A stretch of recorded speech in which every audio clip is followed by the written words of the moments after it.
গত ক্লাসে আমরা হচ্ছে যে বিভিন্ন প্রকার সংখ্যা পদ্ধতি থেকে আমরা বাইনারিতে কীভাবে আনতে হয় সেটা শিখেছি বা দেখেছি। তো আজকে আমরা বাকি যে আমাদের যে যে সংখ্যা পদ্ধতি রয়েছে সেগুলোতে কিভাবে ট্রান্সলেট করে আনতে হয়, রূপান্তর করতে হয় সেগুলো দেখব। আর এই রূপান্তর পদ্ধতি যত ভালো করে শিখতে পারবা, যত আয়ত্ত করতে পারবা, এই 3.1 রিলেটেড যে কোনো সিকিউর প্রশ্নের উত্তর বা সমাধান তত সহজে করতে পারবা।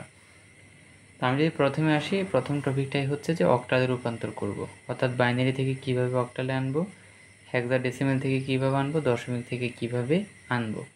তো প্রথমে দেখতে পাচ্ছ যে আমরা কিভাবে দশমিক থেকে অক্টালে আনতে পারি। আমি একদম ভগ্নাংশ এবং পূর্ণ সংখ্যা দুইটা পার্টেই একদম করিয়ে দিয়েছি, যাতে করে ভগ্নাংশ পূর্ণ সংখ্যা কোনোটাতেই যাতে কোনো প্রবলেম না থাকে। তো প্রথমে দেখতে পাচ্ছ আমার 23.125 এরকম একটা দশমিক সংখ্যাকে আমি অক্টালে রূপান্তর করতে হবে। সংখ্যাটাকে আমি পূর্ণ সংখ্যা এবং দশমিকের দুই ভাগে যোগ লিখে ভাগ করে ফেললাম, মানে দুটো অংশে বিভক্ত করলাম আর কি। তাহলে আমাকে এটাকে অক্টালে পরিণত করতে হবে, এই ভগ্নাংশের অংশকে অক্টালে পরিণত করতে হবে, তারপর আমাকে একসাথে লিখে দিলে আমার সলিউশনটা হয়ে যাবে। তাহলে আমার এখানে 23 হচ্ছে পূর্ণ সংখ্যা, এটাকে অক্টালে রূপান্তর করার পদ্ধতি একরকম, এটা হচ্ছে ভগ্নাংশের অংশ, এটাকে আমার অক্টালে রূপান্তর করার পদ্ধতি আরেক রকম। তো আমরা দুইটাই একসাথে দেখব। তো প্রথমে আসো, আমি যদি পূর্ণ সংখ্যা কীভাবে করে, পূর্ণ সংখ্যাকে ভাগ করে করে করে এখন প্রশ্ন হলো কত দিয়ে করব। যেই সংখ্যা পদ্ধতিতে রূপান্তর করব সেই তার বেস বা ভিত্তি দিয়ে করতে হবে। কত? সেটা 8। তাহলে 8 দিয়ে 23কে ভাগ করলে ভাগফল হচ্ছে 2, ভাগশেষ হচ্ছে 7। আবার আমার যে ভাগফল আসতেছে 2, 8 দিয়ে আবার 2কে ভাগ করলে ভাগফল হচ্ছে 0, ভাগশেষ হচ্ছে 2। তাহলে এটা কতক্ষণ পর্যন্ত ভাগ করব আমি বলে দিয়েছি, ভাগফল যতক্ষণ না 0 আসে। তাহলে এই ক্ষেত্রে আমি 23 হচ্ছে ডিজিটগুলো অলরেডি পেয়ে গেছি, যেটা আমি অক্টালে লিখতে পারবো। এটা লিখতে হয় নিচ থেকে উপরের দিকে, কোনগুলো? ভাগশেষের যে ডিজিটগুলো পাইছি সেগুলো। তাহলে 23 যে আমার যেটা ডেসিমেলে ছিল, এটাকে আমি অক্টালে কীভাবে লিখবো? 27 লিখলাম, 27, এটা অক্টালে চলে গেছে। তাহলে এইভাবে আমি একটা পূর্ণ সংখ্যার অংশকে আমি অক্টালে রূপান্তর করতে পারি। এবার আসো ভগ্নাংশ হলে কী করব। ভগ্নাংশের যে পার্ট ছিল দেখো লেখাই আছে 0.125।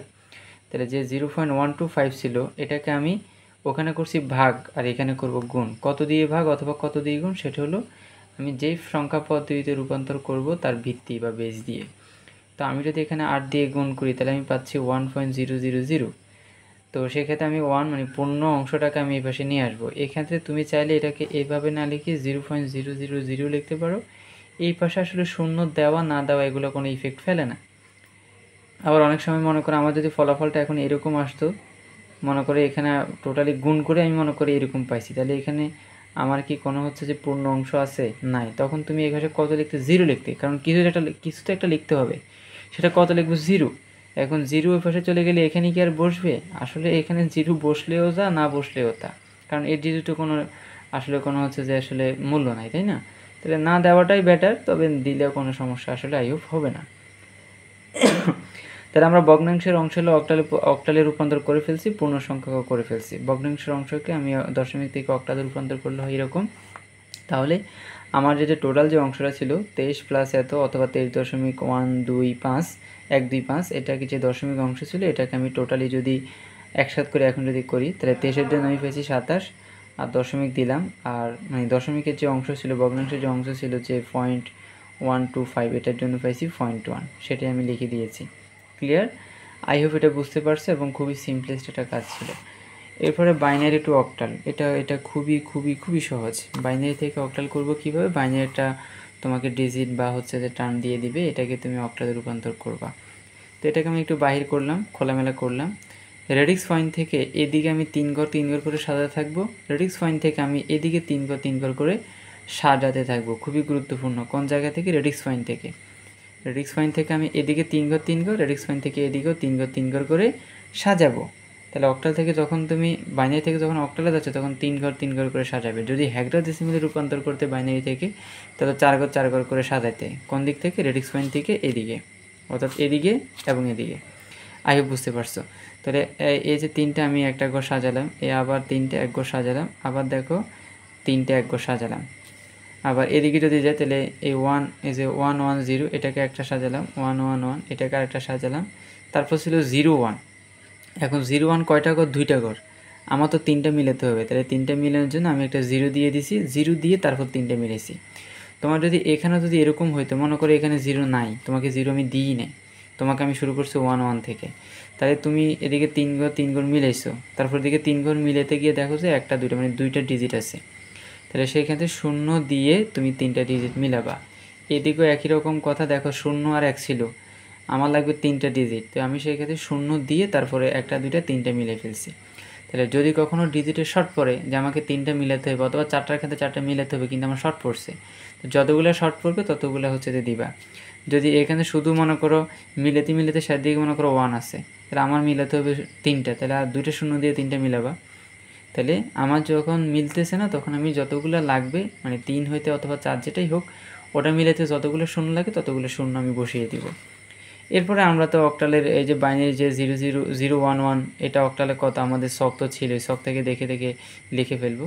011 এর পরিবর্তে লেখা যায় 3, আবার 011 আবার 011, এই জন্য এখানে 3 হয়েছে। 1104 হতে 6, 111 হলে 7, 010 হলে 2।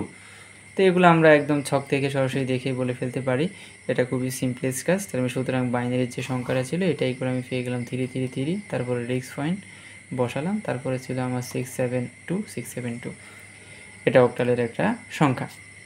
এরপরে আমরা যদি হেক্সাডেসিমেল থেকে যদি অক্টালে রূপান্তর করতে চাই তাহলে কীভাবে করব।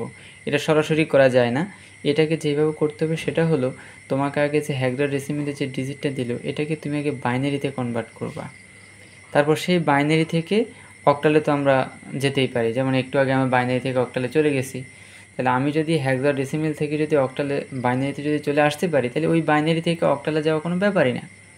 একই রকম রূপান্তর তুমি যখন অক্টাল থেকে হেক্সাডেসিমেলে করবা তখন একই কাজ করবা, যে তুমি অক্টাল থেকে আগে বাইনারিতে যাবে তারপর ওই বাইনারি থেকে হেক্সাডেসিমেলে যাবে। তাহলে হেক্সাডেসিমেল থেকে অক্টালে যাওয়ার পদ্ধতি যেই রকম, অক্টাল থেকে একইভাবে হেক্সাডেসিমেলে আসার প্রসেসটাও কি একই রকম। তো এটা যদি বোঝো তাহলে ওই কাজটা আমি খুবই শর্টকাট করেছি, আই হোপ এটা বুঝলে ওটা বুঝে যাবে, বুঝে যাওয়ার কথা আর কি। যেমন এখানে 6a দশমিক বা রেডিক্স পয়েন্ট 7d এটা আছে হেক্সাডেসিমেল, এটাকে আমাকে অক্টালে পরিণত করতে হবে। তাহলে আমি প্রথমে এটাকে লিখলাম এবং প্রতিটা ডিজিটের জন্য আমি বাইনারিতে 4টা করে ডিজিট নিলাম। কেন 4টা করে? কারণ হেক্সাডেসিমেলের আমার একটা ডিজিটের পরিবর্তে বাইনারিতে সেটা 4টা করে ডিজিট হবে। আর অক্টালের ক্ষেত্রে কীরকম, অক্টালের ক্ষেত্রে একটা ডিজিটের জন্য বাইনারি 3টা করে ডিজিট হবে, এটা আশা করি জানো। যেমন এখানে 3টা করে মিলেছে, ঠিক না? তো এখন আসি, আমার যেমন 6-এর জন্য বাইনারি ডিজিট হচ্ছে এগুলো, এর জন্য এগুলো, D7-এর জন্য এগুলো, D এর জন্য এগুলো। তাহলে আমি হেক্সাডেসিমেলের যে আমার সংখ্যাটা ছিল এটাকে বাইনারিতে দেখো কনভার্ট করে ফেলছি। যেখানে রেডিক্স পয়েন্ট ছিল দেখো এটার আগে আমি রেডিক্স পয়েন্ট বসিয়ে দিয়েছি, রেডিক্স পয়েন্ট দিতে হবে। তারপরে এখন এই যে বাইনারি সংখ্যাটা আমি পেলাম এটাকে তো অক্টালে অনায়াসেই পরিণত করা যাবে। কিভাবে? যে রেডিক্স পয়েন্টটার সংখ্যাটা পুরোপুরি লিখবা, গ্যাপ দিয়ে মানে একটু ফাঁকা ফাঁকা করে লিখবা। তারপর যে রেডিক্স পয়েন্ট ছিল, রেডিক্স পয়েন্ট এদিক থেকে আমি 3 ঘর করে সাজাবো, এদিকেও 3 ঘর করে সাজাবো। এই তিনটা এদিকে দেখো 3টা হচ্ছিল না, আমি আরও একটা শূন্য দিয়ে 3টা মিলে ফেলছি, অথবা 2টা লাগলে 2টা শূন্য দিয়ে 3টা মিলাতে হবে। এদিকেও একই রকমভাবে আমার হচ্ছে 3টা আবার দেখো এখানে 0 আর 1 ছিল, আমি আরেকটা শূন্য দিয়ে 3টা মিলে ফেলছি, খেয়াল করলে বুঝবা। তারপর আমার হচ্ছে যে 001-এর পরিবর্তে 1, 101-এর পরিবর্তে 5, 010 হতে 2, 011 হলে 3, 111 হলে 7, 010 হলে 2। তারপর জাস্ট আমি আমার যে টোটালি যে হেক্সাডেসিমেলের যে নাম্বারটা ছিল সেটার আমার বাইনারিতে হয় এরকম, আর বাইনারি থেকে আমি যখন অক্টালে চলে যাই তখন হয় এরকম। তাহলে আলটিমেটলি আমি হেক্সাডেসিমেল থেকে কিসে পরিণত করে ফেলতে পারলাম? অক্টালে পরিণত করতে পারলাম। একই রকম কাজ তুমি আমি যখন তোমাকে হেক্সাডেসিমেলে রূপান্তর করা শেখাবো সেখানে আমি কাজ করব না, এভাবে মুখে বলে দেবো যে কীভাবে অক্টাল থেকে হেক্সাডেসিমেলে যাবে। এরপর আসো আমাদের দশমিকের রূপান্তর, খুবই খুবই খুবই গুরুত্বপূর্ণ। এটা হচ্ছে তোমার তোমার লাগবে সিকিউতে, এটা সবচেয়ে বেশি করবা, সো একটু মনোযোগ দিই আমরা। এবং যেই কোনো সংখ্যা পদ্ধতি থেকে দশমিকে আসার পদ্ধতি একই রকম, ঠিক আছে? তাহলে আমরা প্রথমে বাইনারি থেকে দশমিকটা একটু খেয়াল করি। সেটা হলো দেখো বাইনারিতে আমি হচ্ছে দশমিকের অংশ রাখছি, পূর্ণ সংখ্যার অংশটাও রাখছি। এটা থেকে আমি কিভাবে দশমিকে যাব? তো সেখানে তুমি প্রথমে পাওয়ারগুলো নির্ধারণ করবে। এই যে রেডিক্স পয়েন্ট আছে বাম দিক থেকে শুরু করবা, যদি তুমি রেডিক্স পয়েন্ট থেকে যদি যত বাম দিকে যাবা তত 0, 1, 2, 3 এভাবে বাড়তে থাকবে। কত থেকে শুরু? 0 থেকে। তাহলে এটার জন্য 0, এটার জন্য 1, এটার জন্য 2, এটার জন্য 3, এটার জন্য 4। এখন এগুলো কি? এগুলো হচ্ছে পাওয়ার, একটু পরে আমি লিখলে বুঝে যাবা। আর রেডিক্স পয়েন্ট থেকে যত ডান দিকে যাব সেগুলোর জন্য হচ্ছে -1, এটার জন্য -2, এটার জন্য -3। তাহলে আমি যখন এটাকে আমি সরাসরি দশমিকে কনভার্ট করা শুরু করলাম, তখন এখানে কত লেখা শুরু করব, লিখলাম 1 ইন্টু 2 টু দি পাওয়ার 4, 4টা হচ্ছে plus 1 into 2 to the power 3 মানে 2 cube, 0 into 2 to 2 square, 1 into 2 to the power 1, এরপরে 1 ইন্টু 2 টু দি পাওয়ার 0।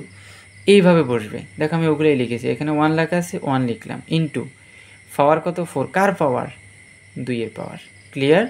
তাহলে আমি যখন দশমিকে পরিণত করতেছি বাইনারি থেকে, আমি বাইনারি ডিজিটটাকে লিখলাম। তাহলে এগুলো আগে চিনতে হবে। রেডিক্স পয়েন্ট থেকে যত এদিকে যাব 0 থেকে শুরু হবে, এটার জন্য 0, এটার জন্য 1, এটার জন্য 2, এটার জন্য 3, এটার জন্য 4, আর এদিকে গেলে -1, -2, -3, এগুলো পাওয়ার 2 এর পাওয়ার হবে আর কি। তাহলে আমি প্রথম এটার জন্য কি লিখবো, এটার জন্য লিখবো 1 লেখা আছে, 1 ইন্টু 2 টু দি পাওয়ার 4, এটার জন্য কি লিখবো, plus 1 into 2 to the power 3 মানে 2 কিউব। এরপরে এটার জন্য কি লিখবো, এটা আছে 0, তাহলে 0 ইন্টু 2 স্কোয়ার, দিলাম 2 স্কোয়ার, প্লাস এখানে 1 দিলাম 1, লেখা আছে পাওয়ার হচ্ছে 1 হবে, তার মানে 2 টু দি পাওয়ার 1, প্লাস লেখা আছে কত 1, দিলাম 1 ইন্টু 2 টু দি পাওয়ার 0, এই যে 0 ছিল, ঠিক আছে। আবার প্লাস কত লেখা 1, দিলাম 1 ইন্টু 2 টু দি পাওয়ার কত -1, প্লাস কত 0 বসালাম, 2 টু দি পাওয়ার -2 দিলাম, প্লাস এখানে 1 বসালাম, 1 ইন্টু 2 টু দি পাওয়ার -3। তো এগুলো খুবই সিম্পলেস্ট কাজ। তো এরপরে আবার তো এগুলো কাজ তো পারো, এখানে কাজ করে তুমি পাচ্ছ 16, এখানে 2 কিউব মানে 8, এবং তার সাথে 1 দিয়ে গুণ করলে 8ই হবে। এখানে যতই হোক 0 আছে, 0-র সাথে এটা গুণ দিলে 0 হয়ে যাবে। এখানে আছে আমার 2 টু দি পাওয়ার 1 মানে 2 হবে, তার সাথে 1 দিয়ে গুণ করলে 2 হবে। এখানে 2 টু দি পাওয়ার 0 মানে 1, ও 1 গুণ 1 মানে হচ্ছে 1 হবে। এখানে 1 ইন্টু 2 ইনভার্স 1 মানে 1/2, এখানে 0 দিয়ে গুণ করলে 0 হয়ে যাবে। এটা 1 ইন্টু 2 ইনভার্স 3 মানে কি, যে এরকম 2 ইনভার্স 3 মানে কি, ছোটোবেলায় শিখছো যে উপরে 1 দিয়ে এটাকে এইভাবে লিখে ফেলতে পারা। তো 2 কিউব মানে কত 8 হয়, সেজন্য আমি লিখে ফেলছি 1/8। এবং এগুলো যখন তুমি ক্যালকুলেটরে চাপ বা যোগ করবে, তখন সেক্ষেত্রে তুমি এরকম মান পেয়ে যাবা, সেটাই আমার দশমিকে চলে গেছে। খুবই চমৎকার। এবং একইভাবে অক্টাল থেকে যখন দশমিকে যাবা তখনও একই কাজ, তুমি রেডিক্স পয়েন্ট নির্ধারণ দেওয়াই তো আছে। তাহলে এটার জন্য 0, এটার জন্য 1, এটার জন্য 2, এটার জন্য -1, এটার জন্য -2, এটার জন্য -3। এখন এখানে করতেছো তুমি কি, অক্টাল থেকে দশমিক। তাহলে তুমি যখন অক্টাল থেকে দশমিক করতেছো, তখন একইভাবে এখানে যেমন এটার জন্য 0, এটার জন্য 1, এটার জন্য 2, ডান দিক থেকে -1, -2, -3। তো এখানে একইভাবে বসাবা, তবে পার্থক্য হচ্ছে ওখানে 2 to the power 4, 2 cube, 2 square, 2 to the power 1, 2 to the power 0, 2 to the power -1, এগুলো হয়েছে। এখানে হবে 8 টু দি পাওয়ার, কারণ এটা তো অক্টাল থেকে তুমি দশমিকে নিচ্ছ, সেই জন্য এখানে 8 to the power 4, 8 square, 8 1, 8 to the power -2, এরকম হবে। যেমন এখানে লেখা আছে 1, লিখলাম আমি 1 ইন্টু 8 স্কোয়ার, কারণ এখানে ভিত্তি 8, এই জন্য 8 স্কোয়ার, কারণ এখানে এটার জন্য পাওয়ার হচ্ছে 2। এরপর লেখা আছে 2, দিলাম প্লাস 2 ইন্টু 8 টু দি পাওয়ার কত হবে, দেখো 1, দিলাম 1, প্লাস এখানে কত লেখা 3, দিলাম 3, পাওয়ার কত হবে 0, তার মানে into 8 to the power 0, plus এখানে কত লেখা 5, দিলাম 5। ভালো কথা, তুমি যখন যে কোনো পদ্ধতি তুমি যখন যোগ করতেছো, তখন এখানে দশমিকের জন্য কোনো দশমিক চিহ্ন দিতে হবে এমন না। সাবধান, এখানে কোনো দশমিক চিহ্ন দেওয়া যাবে না। এখানে তুমি সরাসরি যোগ করতে থাকবে, গুণ করতে থাকবে, এখানে কোনো কিছুই বসবে না, স্বাভাবিকভাবে এখানে কাজ হতেই থাকবে। বাট যখন তুমি এই যে পাওয়ারগুলো বসাবে, এক্ষেত্রে তুমি রেডিক্স পয়েন্টটা চিন্তা করবা, কিন্তু এখানে কিছুই চিন্তা করতে হবে না। তাহলে 5 আমি বসালাম, আমার 8 টু দি পাওয়ার -1, প্লাস এখানে 4 বসালাম, 8 টু দি পাওয়ার -2, ওকে, এখানে 0 লিখলাম, 0, 8 টু দি পাওয়ার -3। তারপর জাস্ট আমরা গতানুগতিক কাজ করলাম, এখানে 1 ইন্টু 8 স্কোয়ারে কাজ করলে 64, এখানে কাজ করলে হচ্ছে 8 দুগুণে 16, এখানে 8 টু দি পাওয়ার 0 মানে 1, 3 একে 3, এখানে হচ্ছে 5 ইন্টু 8 ইনভার্স 1, তাহলে 5 বসবে উপরে, 8 ইনভার্স মানে 8 নিচে চলে যাবে, প্লাস 4 মানে 4 উপরে থাকবে, 8 ইনভার্স 2 মানে 8 স্কোয়ার উপর, এটাকে যখন, এটার মানে কি, যেটা 1/, এটা নিচে চলে গেছে। এটা ছোটোবেলায় মানে ক্লাস 9, 10-এর জেনারেল ম্যাথে করছে, এগুলো সূচকের কাজ, তো এগুলো ক্লিয়ার হয়ে যাওয়ার কথা। তাহলে 8 ইনভার্স 2 মানে আমার এখানে 4 আছে, 4 লিখলাম, আর 8 ইনভার্স 2 মানে নিচে 64, আর এখানে যেটাই গুণ করে এটা 0 হয়ে যাবে। তারপর এখানে যোগ বিয়োগ করলে তুমি এরকম একটা ডিজিট পেয়ে যাচ্ছে, এটা দশমিকে চলে গেছে। একই রকমভাবে যখন তুমি হেক্সাডেসিমেল থেকে দশমিকে কনভার্ট করবে বা করতে হবে তখন একই রকম কাজ, যে আমি রেডিক্স পয়েন্ট নির্ধারণ করব, এটার জন্য 0, এটা সংখ্যা হতে পারে বর্ণ ABCDEF যে কোনোটাই হতে পারে, সমস্যা নাই। আমার এটার জন্য 0, এটার জন্য 1, এটার জন্য 2, এদিকে ডান দিকে গেলে এটার জন্য -1, এটার জন্য -2, কি পাওয়ার। পার্থক্য হচ্ছে ওখানে বাইনারি ক্ষেত্রে 2 ছিল ভিত্তি, অক্টালের ক্ষেত্রে 8, এখানে হচ্ছে 16, এটাই পার্থক্য। তাই তোমার লেখা আছে বি, লিখছো বি ইন্টু 16 স্কোয়ার, এরপরে 5 লিখছো 5, 16 টু দি পাওয়ার 1, এরপর লেখা আছে ডি, লিখছো D 16 whole to the power 0, এরপর প্লাস, এরপর লেখা আছে 4, লিখছো 4 16 টু দি পাওয়ার -1, প্লাস তোমার লেখা আছে 8, লিখছো 8 16 টু দি পাওয়ার -2। তাহলে খুবই সিম্পলি, এবং এরপর যে কাজটা করতে হয়েছে, আমার বি মানে কি, বি মানে 11, আমার এরপর ডি মানে কত, ডি মানে হচ্ছে তোমার এতে 10, বিতে হচ্ছে তোমার 11, সিতে হচ্ছে তোমার 12, তাহলে ডিতে হবে তোমার 13। তাহলে কারণ তুমি তো একটা সাংখ্যিক ভ্যালু পেতে হবে তোমাকে, ঠিক না? তাহলে তোমার হেক্সাডেসিমেলে যেটা বি দশমিকে, সেটার জন্য তুমি কত লিখবে, 11। হেক্সাডেসিমেলে যেটা ডি তুমি দশমিকে, সেটার জন্য ডি জায়গায় কত লিখবা, তুমি সেখানে 13 লিখবা। সেটা আমি লিখি, দেখো এখানে বি লেখা আছে না, দেখো আমি লিখেছি যে সেখানে 11, আমার লেখা ছিল বি ইন্টু 16 স্কোয়ার, আমি লিখছি 11 ইন্টু 16 স্কোয়ার, ক্লিয়ার? এরপর লেখা ছিল, এটা তো সেমই যে 5 ইন্টু 6 টু দি পাওয়ার 1, এটা একইভাবে আছে। এরপরে এখানে লেখা ছিল D into 16 two the power 0, তো আমি ডি না লিখে এখানে 13 লিখছি, মানে ওই লাইন এই লাইন হুবহুই সেম, যার যেখানে বি ছিল সেখানে আমি 11 লিখছি, যেখানে ডি ছিল সেখানে আমি 13 লিখছি। এই ছাড়া এখানে কোনো কাজ আমি এক্সট্রা করি নাই। পরবর্তী লাইনে গিয়ে এখানে 11 আর 16 স্কোয়ার মানে 264, চাইলে সরাসরি একটা ডিজিটও লিখে ফেলতে পারো গুণ করে। তারপর এখানে 16কে 16, 5 দিয়ে গুণ করলে 80, এখানে 13, কারণ 16 টু দি পাওয়ার 0 মানে 1, 13 গুণ 1 মানে 13ই হবে। এখানে 4 ডিভাইডেড বাই 16 নিচে চলে যাবে, 8 ডিভাইডেড বাই 16 স্কোয়ার মানে 256 নিচে চলে যাবে। এরপর যা সেখানে ক্যালকুলেশন করলে তুমি যে মানটা পাচ্ছ এটাকে দশমিকে লিখে দিবা। এবং দশমিকের রূপান্তর খুবই খুবই খুবই গুরুত্বপূর্ণ, বারবার বলতেছি। নাও আসে আমরা সর্বশেষ রূপান্তরের কাজ দেখব, এবং এটার কাজ ইতিমধ্যে পারো। সেটা প্রথমে যদি বলি বাইনারি থেকে হেক্সাডেসিমেলে কীভাবে নিবা, এটা খুবই সিম্পলেস কাজ। দশমিক রেডিক্স পয়েন্ট যেখানে আছে সেখান থেকে 4 গড়, এখানে দেখো 2 গড় আছে, আর 2টা 0 দিয়ে 4 গড় মিলাবে। তাহলে এবার 4টা করে মিলাতে হবে। একইভাবে এদিকেও এই 4টা, এদিকে তো 2টা হয়েছে, আর 2টা দিতে হবে। এবার এটার জন্য আমার হেক্সাডেসিমেলের মান কত, এটার জন্য কত, এটার জন্য কত, এটার জন্য কত লিখো, এবং সেটা বাইনারি ইকুয়াল ওই মানটা লিখে দাও, তাহলে তোমার হেক্সাডেসিমেলে রূপান্তর হয়ে গেছে। অক্টাল টু হেক্সাডেসিমেল কীরকম, তাহলে আমি বলেছি অক্টাল থেকে হেক্সাডেসিমেল, একটু আগে তুমি শিখেছো যে হেক্সাডেসিমেল থেকে কীভাবে অক্টালে নেওয়া লাগে, তাহলে এখানে হচ্ছে উল্টা, যে অক্টাল থেকে কীভাবে হেক্সাডেসিমেল নিব। এখানে একই রকম কাজ, তুমি অক্টাল থেকে আগে বাইনারিতে নিবে, তারপর সেটাকে হেক্সাডেসিমেলে নিবে। আই হোপ তুমি বাইনারি থেকে হেক্সাডেসিমেল এখানে আমি বলে দিয়েছি, অথবা এটা পারো। তাহলে অক্টাল থেকে বাইনারিতে যাওয়া তো সেটাও পারো, তাহলে সেখান থেকে তো হেক্সাডেসিমেলে যেতে পারবে, মাত্র 2 থেকে 3 লাইনের কাজ। এরপর লেখা আছে দশমিক থেকে হেক্সাডেসিমেলে কীভাবে যাব, খুবই সিম্পলি আমি লিখছি এখানে 1985, এটা দশমিক আছে, আমি কিভাবে হেক্সাডেসিমেলে নিতে পারি। তো এই সংখ্যাটাকে আমি কত দিয়ে ভাগ করব, যেহেতু আমি হেক্সাডেসিমেলে নিব সুতরাং 16 দিয়ে ভাগ করব। আর যদি দশমিকের যদি অংশ থাকতো তাহলে সেটার জন্য আলাদা কাজ করতাম, কি দশমিকের অংশটুকু আমি আলাদা করতাম কীভাবে, যে দশমিকের অংশের সাথে আমি 16 দিয়ে গুণ করতে থাকতাম। দশমিক থেকে যে কোনো সংখ্যা পদ্ধতিতে যাওয়ার সিস্টেমটা একই রকম। সেটা কীরকম, পূর্ণ সংখ্যাকে ওই বৃত্তি দিয়ে তোমাকে ভাগ করে করে কাজ করতে হবে, আর ভগ্নাংশের জন্য তোমাকে ওই বৃত্তি বা তোমাকে বেস দিয়ে গুণ করে কাজ করতে হবে। তো এখানেও তার ব্যতিক্রম নয়, এখানেও হুবহু সেম। 16 দিয়ে এটাকে ভাগ করলে হচ্ছে 124, বাকশেষ হচ্ছে 1। 16 দিয়ে 124কে ভাগ করলে ভাগফল 7, বাকশেষ 12, 12 মানে সি। এটাই এখানে মূল পয়েন্ট, কারণ তুমি হেক্সাডেসিমেলে তো 12 বলতে কিছু নেই, সেটাকে তোমার সি লিখতে হবে। সুতরাং এখানে 12 তুমি লিখবে না, আমি ওই সময়টা কাটতে পারতাম, তোমাকে বোঝানোর জন্য এখন কাটছি, বা এটা লিখবে না এখন বলতেছি, ক্লিয়ার?